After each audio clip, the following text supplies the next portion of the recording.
Thank you so much for joining us for another edition of All Angles. I'm Dion Jax-Miller. A little later in the program, we're going to be talking to some environmental advocates. They are upset about last night's public consultation on the proposal to mine bauxite in an area of the cockpit country. We'll hear why. In this first segment of the program, I do beg your pardon, let me slow down and try that again. We're going to be talking about the Senate story. Controversy, fiasco, dilemma, crisis, I don't know, what would you call it? Let's hear what our guests call it. We have with us attorneys at law, Kenyatta Powell, as well as Jodianne Quarry. Jodianne Quarry, of course, also one of our hosts of Morning Agenda on Power 106. So, Jodianne, what is this? Well, I should update my listeners in terms of, and my viewers in terms of the very latest, because first it was that former opposition leader Peter Phillips had named Norman Horne as one of the persons he wanted appointed to the 8 opposition seats in the Senate. Mr. Horne said publicly he wouldn't be taking up the appointment. Lo and behold, the new opposition leader announces he wants to name Peter Bunting to that seat. And then we hear, no, the instrument had been issued. Norman Horne had never resigned, and therefore there is no vacant seat. The PNP announced that they met with Mr. Horne and gave him 2 choices. Either take up the seat, either give it up, rather, resign, go about your business, or number 2, decide that you're going to take it up, in which case you should provide proof that you're not a citizen of the United States. As under our Constitution, citizens of the United States cannot sit in Parliament. Today reports that indeed Mr. Horne is a citizen of the United States, reports he has not so far denied. So, Jodianne Quarry, where are we? Do we know? Nothing controversial has happened at all. 8 people have been appointed to the Senate by the former leader of the opposition, Dr. Peter Phillips. Yes. 7 of those have taken their seats. For whatever reason, the 8th person has not taken his seat. Mm-hmm. That seat is still his to take. If you separate the issues, one, a constitutional national issue, another, an internal PNP issue, on the national level, there is no problem. The Constitution provides that someone can sit in Parliament, sit in the Senate, in fact, and all that will happen to them under, I think, Section 46 of the Constitution is that they have to pay a fine of £10 every day they sit in there if they know or should have known that they are unqualified to sit in that seat. Apart from that, the Attorney General is the one that will go and make sure that they pay the £10 every single time they go or they don't go. And if somebody wants to question whether or not they should be sitting in there, they can go to the Supreme Court. But all you go is question. And then at the end of that, it's still your seat. We have no provision within our Constitution that allows for senators to, allows senators to be removed.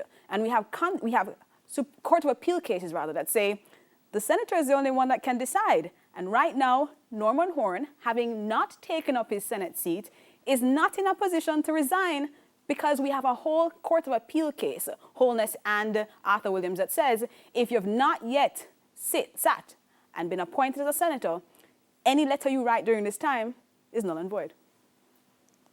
Kenyatta Powell, no problem? No problem at all, in that the constitutional system is working the way it's supposed to work. And I suppose that is the problem. I was going to say. Yes, I suppose that is the problem. The issue is, do we have constitutional arrangements that make sense and that will not lead to the kind of absurdity and the sort of national embarrassment we're having now? So as Jodianne said, the Senator, Mr. Horne, has been properly appointed. There is a sealed instrument of appointment in place, and it hasn't been, and it can't be rescinded by the person who sealed it in the first instance, the Governor General. And so from that end, nothing too unusual is happening. So I think where the indictment is on our constitutional arrangements, and if we don't address that problem, I think we'll be going back and forth with this type of thing again and again. Let me stop the tone. Because you are both saying, no man, this is as the Constitution allows, there's nothing untoward here, except though we have a situation where the leader of the opposition clearly thought there was a vacant seat, and wants Peter Bunting in that seat. He's been told he can't do that because the seat is not empty. Yes. So on the one hand, you have now what is the role of the leader of the opposition in all of this, given that there are questions about the eligibility of Mr. Horne to take up that seat in the first place. Is there not a vetting system that is in place by whoever? No. That's our constitution. See, that's the problem here. It's working, as Kenyatta said, exactly the way designed. The problem is the design is flawed. Exactly. The design is flawed. You're looking at a system here where the leader of the opposition can be removed if he does not enjoy the confidence of most of the members of his party who sit in the House of Representatives. The Prime Minister can be removed if the House of Representatives all get up and most of them decide they no longer want him to be there. Senators can't be removed. That's the problem. There is no provision within our constitution that allows for anybody but the senator themselves to remove themselves. And in fact, the Court of Appeal in Horne and Arthur Williams said, take a look at this. Fix this problem if you want to fix it. But right now, the Constitution is doing exactly what it said it's supposed to do. Now, the internal PNP problem is not the constitutional problem. The internal problem of believing that you have a vacant seat because of the utterances of someone in the public domain, Norman Horne saying that he was not taking up that seat, that's internal. That's not political and that's not constitutional. If he writes a resignation... It is, however, national. Of course, but... It's national because the country now is sitting there expecting to see our Senate working as it should. And there's one seat that's empty, and we're saying who is supposed to fill it? Who is going to sit there? The Senate can work. A quorum of the Senate is 8. They have more than enough people there. 20 whole people must go to work every single day. Don't worry. You have enough people for your Senate to work just fine. Sure. And they can vote. And if they were less than that, they could continue to vote. But nonetheless, the Constitution envisages 8 people on the opposition side. The opposition wants 8 people on that side, and the public wants 8 people there. And they're saying, sort out your business. And they can get that. Norman Horne can take his position as senator. Here's the thing. Nobody can do anything to Norman Horne right now. He is in what has been called a constitutional gray area. Right now, nothing he writes purporting to resign from the Senate is effective. We have a whole judgment of the Court of Appeal saying letters that are written before you take up your position as senator don't count. And that's why the undated letters were so controversial, because they were written before these individuals had taken their Senate positions. Norman Horne can sit in this gray area forever. He doesn't have to prove anything to anybody either, no matter what he's been told. He can decide to either not take up his appointment or take up his appointment. If he takes up his appointment, God help how you get him out of there. Because again, the Constitution is working exactly how it's supposed to. There is nothing in there that gets rid of senators, and you can carry them to court and get a declaration about it, but the Governor General or no process exists to remove them. The only thing I would add is what Jody had mentioned toward the end of what she was saying just now. So if the leader of the opposition is as concerned as he says he is, then after today's revelation in the news media, I think what he should be doing now is to engage the process in the Constitution, which says that these matters are for the Supreme Court in the first instance to decide. So put your case together, file the necessary claim, and move on. But what is to ask for what? Yes, is it a declaration or is it removal? Because nothing in the Constitution that I've been able to find allows the Supreme Court or the Court of Appeal to decide to remove him. So I understand that, but I think in the face of a declaration, Norman Horne's position becomes even more untenable at that point. A declaration saying that that either that the seat is vacant, in which case then the way would be open for Mark Golding to make a nomination to fill the seat, or that for whatever reason that he is not eligible, based on what's been in the news media.